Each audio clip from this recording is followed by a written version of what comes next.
Ayu, Ayu, Ayu, Budir, Ayu meninggal. Kenapa kamu melamun saja? Ayu meninggal.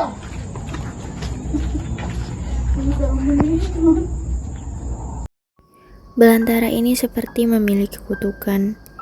Ayu adalah orang ketiga yang menjemput ajal. Mayatnya terbujur kaku di hadapan kami. Seluruh tubuhnya menguning. Persis seperti dua teman kami sebelumnya. Sekarang yang tersisa hanya Budir dan aku.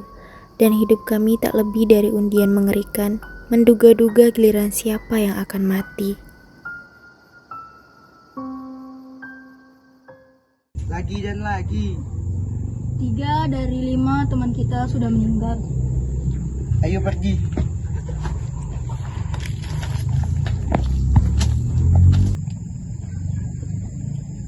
Aku sudah tidak mau tinggal di tempat musuh ini lagi. Bagaimana dengan kontrak kita? Kan sisa 1 tahun lagi. Tanggung. Selesaikan dengan kontrak itu. Paginya Ayu meriang dan sorenya dia meninggal. Lalu kita pagi ini menguburkannya.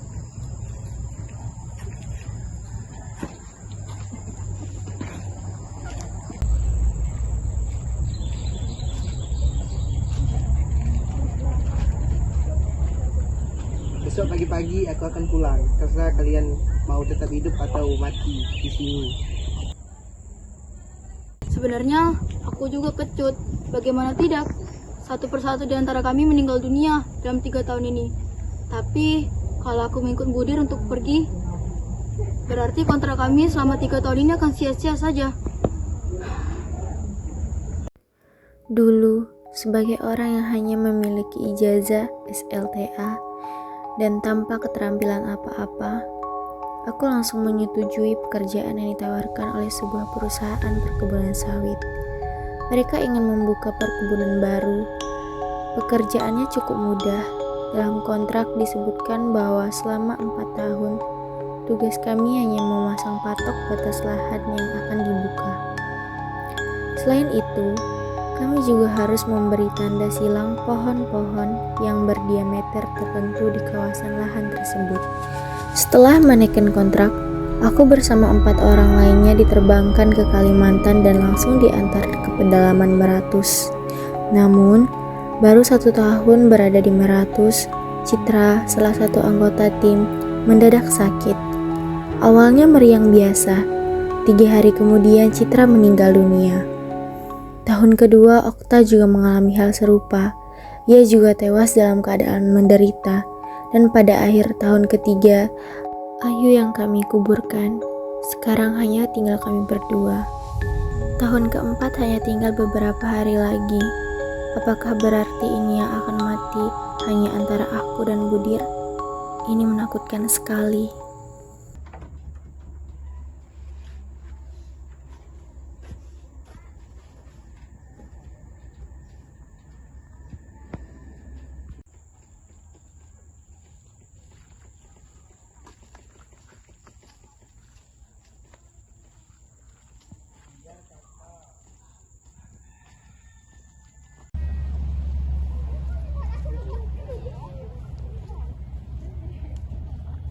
Nak. Apakah lelaki yang penampilannya seperti Anda itu temanmu? Apakah ada lelaki yang memakai tas seperti itu? Berarti Budir sudah sampai di sini. Di mana dia? Dia ada di rumah tetua, tapi dia sudah meninggal dunia. Ayo kami antarkan ke rumah tetua. Dia ada di atas sini.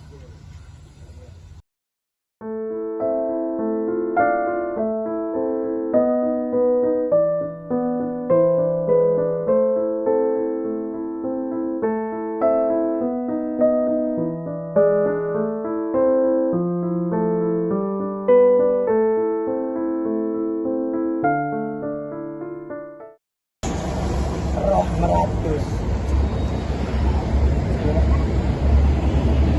Kau adalah orang-orang yang menyilang pohon besar di sana.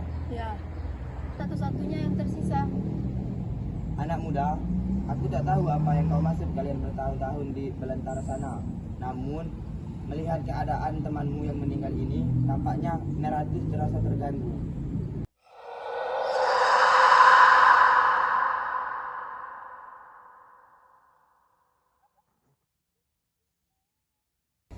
Anak muda, sadarlah. Kau juga sudah terkena murka roh Meratus. Apakah aku akan mati? Jika beruntung, kau masih punya waktu beberapa jam lagi untuk nasibmu, sama dengan temanmu itu.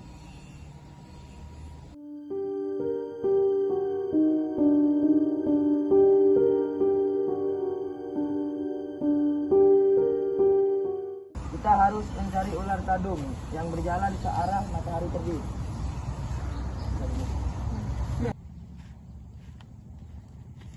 Ular, izinkan aku merebusmu hidup-hidup agar engkau himun.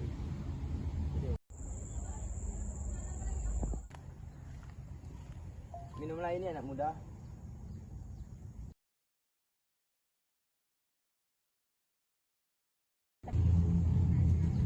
Kau tahu anak muda, tempat ini merasa terancam oleh